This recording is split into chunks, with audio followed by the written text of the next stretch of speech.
Now it's good afternoon, so good afternoon. My topic is debating the geopolitics of terrorism in South Asia, some reflections basically. It was good indeed and not astonished. I was not astonished or I was not surprised when Professor Neera said that they have an issue with even conceptualizing something called terrorism. But she said she is comfortable with the word terrorist act. So in fact, to say what a terrorist act is, probably you have to define what terrorism is all about. And also, I think now over the last 5 to 7 years, we have moved much beyond talking about one's freedom fighter is another's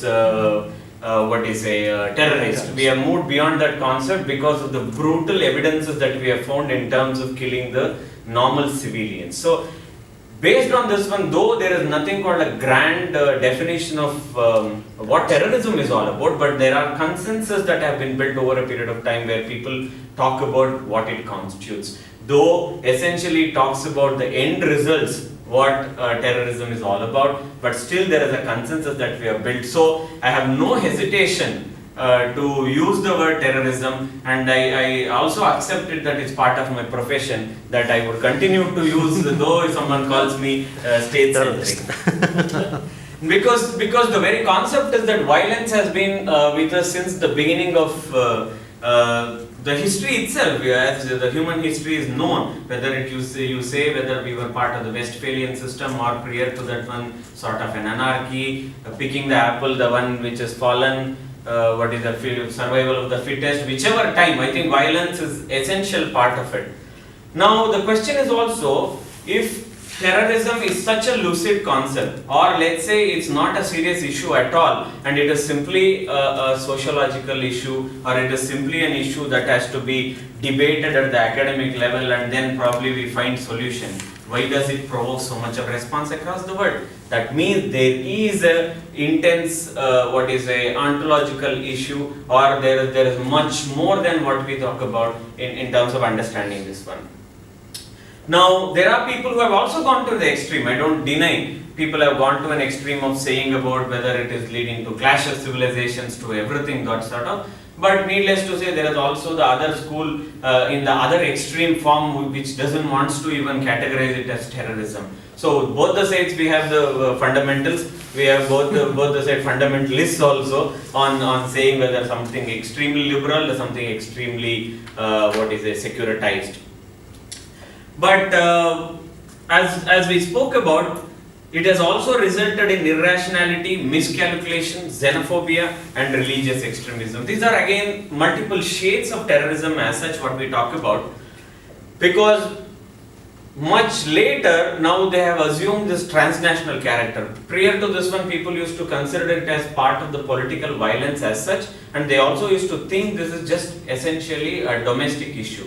But once they gain this transnational character, where they have like any other international agencies and such other things, they also have their branches, offices, and then they have members, recruitment and everything. I think a lot of things have changed much beyond that one, because they have gone beyond the boundaries.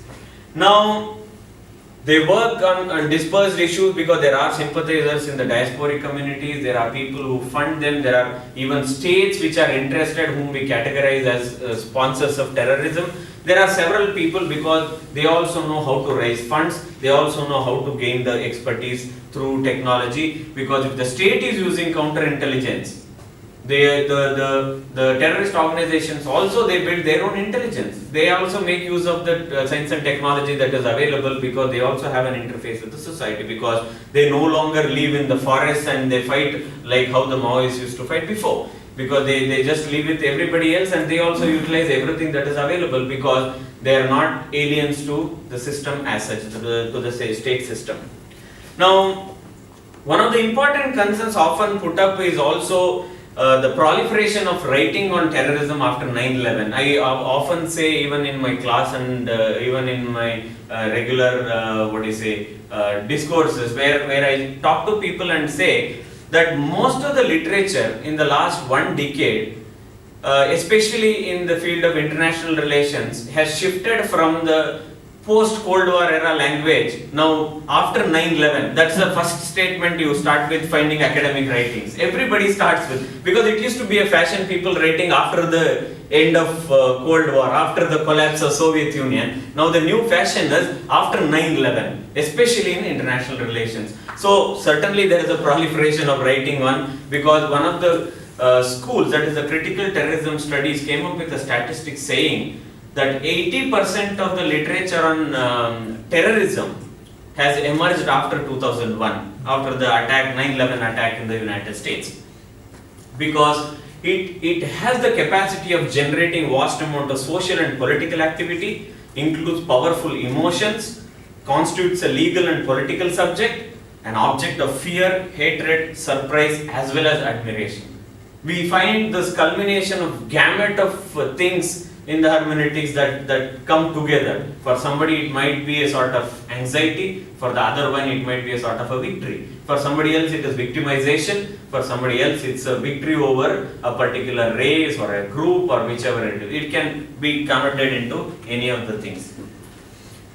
Because one of the other major problems why the securitized school of thought or the terrorism studies have been criticized is also because it always refers to the responses to the acts of political violence, but not the violence itself.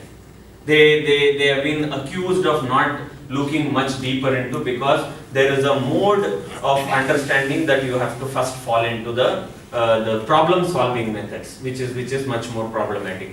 Again, they have also been accused of poor methods and theories, state centricity, problem solving orientation, intellectual link to the state security projects are considered as very, very problematic by the critical terrorism studies, because they think that those people who work on terrorism, they are all essentially funded by the state and they look only at how to solve this problem, how counter-terrorism has to work, how imperatives, this type of language they would use, they end up becoming victims of all these things. For that matter, if you look at even normal studies, most of the studies that have generated best of the results across the world have been supported by the state itself. One may say it is that agency or this agency, but they have been under the umbrella of the state itself. Only thing is the objectives or the end product is viewed differently. Somebody does an anthropological study by taking funding from an institution like ICSSR or some other institution, is seen as a noble thing that they are doing to society, whereas a problem solving issue that is taken up by a researcher funded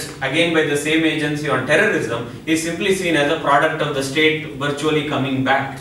So it's the perception which has also made it very, very problematic. But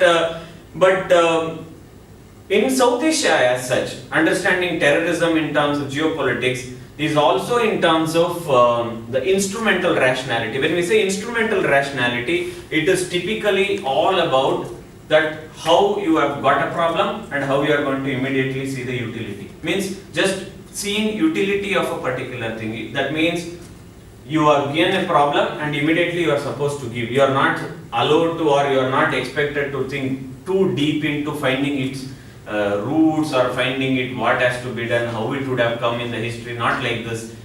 The expectation is simply that how do we tackle this particular problem. Now terrorism and finance. Probably the person is expected to look at how money laundering is creating problem, how finances go to terrorism. He shouldn't be talking about how currency has started, how rupee is an effective one or how dollar is an effective one. This is not the one. So probably that is one of the reasons why some of the research, they have their own objectives and they get restricted to, who have been dubbed as instrumental rationality, which is pertaining to South Asia as such, because we ourselves have come across lot of works which are typically policy based. They work for the government, or this literature is written for some of the governments.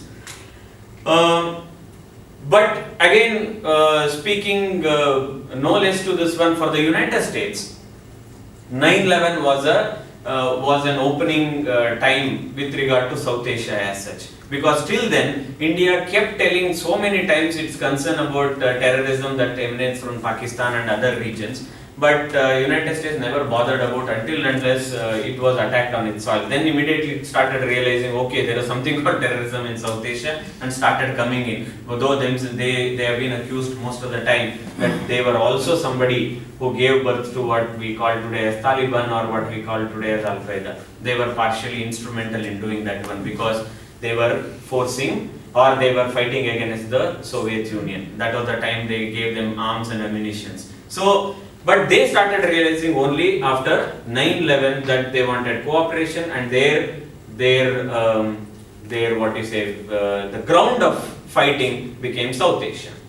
Now, with regard to Pakistan, first state that I am trying to take, though it may sound very, very categorical that Indians always say that Pakistan is the first problem, Pakistan is the one, but in reality also, lot of scholars that I am going to quote here are from Pakistan, because I know that intellectually people will be accused of the bias that you always use. Your own people, Praveen Swami and several other people who always have a typical view, their views never would change. That's why I am referring to a lot of scholars, including someone like Ahmad Rashid, who is an authority on Taliban, who is also an authority on Al-Qaeda and the situations in Pakistan and Afghanistan. There are quite a few of them. Now, with regard to Pakistan, Pakistan suffers from two major problems. One is the weakness of the state itself. Second is the ISI. It is pulled on both the sides at different level. Because the combination of poor relation with its neighbors and weak internal institutions have created an environment in which terrorist groups can function and even on occasion flourish, because that is seen as a ground where anything and everything can be done. Now, how we see both of these issues, one of the weak institutions, is also through the regimes. Same like India, one of the important leaders like Gandhi, after he passed away, there was this immediate vacuum that was created because they found directionless. Then Nehru filled that vacuum. Whereas in case of Pakistan, after Jinnah's death, it started off with violence itself.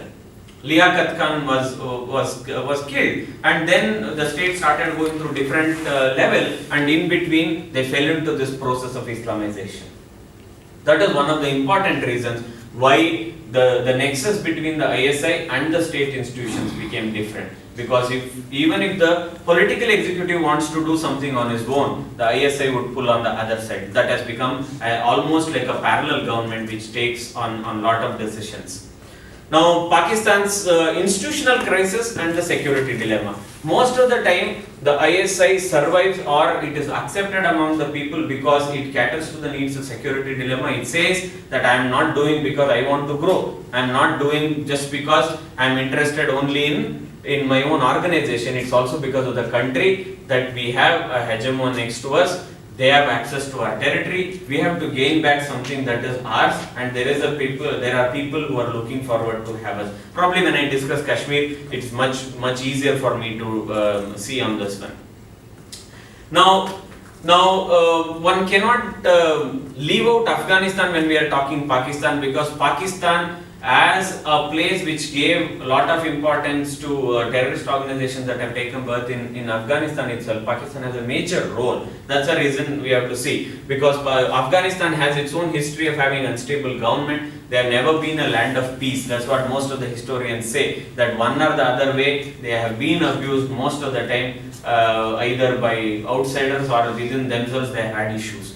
One of the important things is the Soviet troops withdrawal in 1989. At that point of time, there was gang war, there were warlords, everybody started coming in. Each of the region was captured by different groups. It was this particular time where a lot of Afghans ended up as refugees in Pakistan.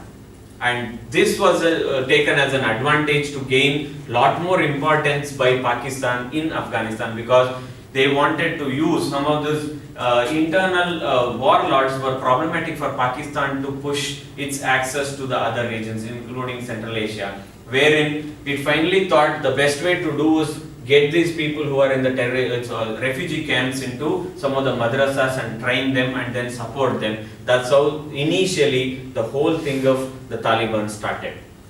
The groups got highly radicalized, and then they started taking over, and initially they started off with a small place. By 1996 They succeeded in taking over the whole of Afghanistan itself, which is one of the watershed moments in their history, but it was most problematic for the rest of the world itself. Now, the nexus between Al-Qaeda and Taliban is very, very crucial in understanding how they have given rise to this particular one and why Taliban has never taken problem with Al-Qaeda. Because in the initial stage, when Osama bin Laden started moving from region to region, it was Taliban which provided a base for him. Much prior to that one, he had given financial support to Taliban because they were taking further the project of Islamization of Afghanistan fully, because they were taking to the extreme Sharia laws and such other things. Because one of the small instances that Ahmed Rashid mentions is when the Taliban took over, the first few instances were very, very horrific. A lady was killed because she indulged in an extramarital affair. She was almost 40-year-old, and initially the judge threw a stone, and then the rest were asked to throw stone, and she was dug deep till here. And unfortunately, the son was asked to go and check whether the mother was still alive. So the son went and checked and said that she's still alive, they can continue. So again they continued killing. So these were some of the horrific instances through which they started, which also attracted Osama bin Laden by looking at somebody in his understanding, the purest form of religion being practiced. So the help that Osama gave for Taliban to stabilize was subsequently reciprocated by Taliban to Osama bin Laden. That's one of the reasons that they both could stay together and continue. Because Taliban is also not seen as a natural outgrowth of Afghan society. They are seen as a pathogenic phenomenon, because I already spoke about that. Now, J. Millen defines terrorism as a substitute of overt warfare, and when diplomats fail, soldiers take over. When soldiers fail, terrorists take over. He refers to this particular case of Pakistan and Bangladesh. I think it's an apt way of expressing, because when the state fails, naturally there has to be somebody filling that vacuum. So when the vacuum is found, and which is much easier to take over, this has happened. Now, moving further from here, because there is a time constraint and I still have to speak on quite a few issues, I'm moving further to Bangladesh. I'll come up with some of the concrete examples in both the places.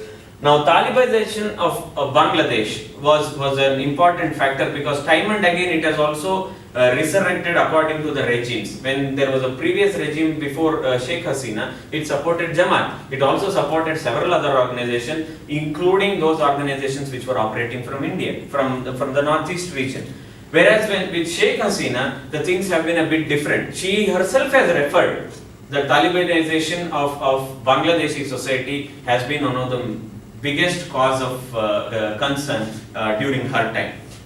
Now, whether it's JMB or JMJB, or whether we say Huji or Islamic Chhatra Shibir or Hizbul Tahrir, all these organizations have sprang out during the previous regime, Khaleda's regime, where she did not mind all those things, and also there was an anti-India sentiment that came up very, very heavily. Whereas in case of the present regime, somewhere she feels that she needs to grow with India rather than antagonizing the relationship, every time referring to it as a hegemon, or every time referring to it as somebody who never supports. Though, actually speaking, compared to other countries, we have a lot more problems with them, whether it is water, whether it is border, because we share the longest border with Bangladesh, it's 4,500 kilometers. We share the biggest border with them, and we have issues with them, and every day, because there are places in the border where the houses in India, the toilet is in Bangladesh. Yeah. There are a lot of such cases. I myself have been to the border. That is the reality. Though the fencing is becoming more and more important, but still we share a better relation, because Hasina wants to grow with us rather than taking it to a different level. Though we found the politics playing in a different way, because in the previous regime, when Manmohan Singh was there, Mamata Banerjee played her own politics. She did not even go with him for the meet, and she reduced it to everything. And now she understood there is a prime minister who actually would steal the show, being in the public. So she realized that she will be the loser if she doesn't go, because this man will certainly go ahead with. He he has majority in the lower house. So she feared, and she herself accompanied, and she posed with him from bus to everywhere, and lot of issues have been taken care of. But still there are quite a number of issues, because India also being a middle riparian state, we are